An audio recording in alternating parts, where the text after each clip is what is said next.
Дауыс бізде көп нәрсені шешеді. Дауыспен сіз адамды басқара аласыз. Тоқы теріні айтып, ойыңызды жеткізе аласыз. Адамдардың атын атауда.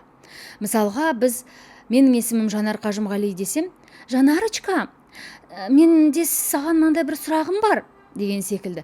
Жанарочка емес, мен Жанар Қажымғали дедім ба? Жанар Қажымғали. Болмаса Жанар. Дәл солай сізге адам есімін айтты ма, ол кісінің есімін өзгертіп айту дымға қажеті жоқ. Бізде енді қазақта мынадай бар. Келіндер келген кезде өзінің қайнынелерін, қайнағаларының есімін ауыстырып, алмастырып деген секілді атау өзіне қойып алады. Ол енді дәстүрге байланысты, ол енді туыстық қарым-қатынас. Ал егер сізде жұмыс жағынан байланысты болғанда, жұмыста міндетті түрде адамның толық аталуы керек, өзгеріссіз.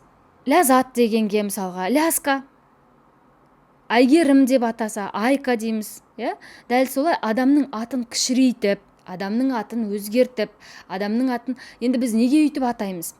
Себебі біз жақынырақ тартқымыз келеді.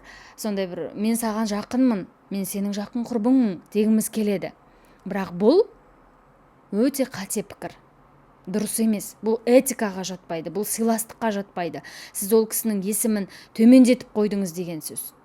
Сол үшін де ең басты қателікті қайталамаңыздар, ол қателікті жасамаңыздар. Адамның есімін толықтай атаған абзал.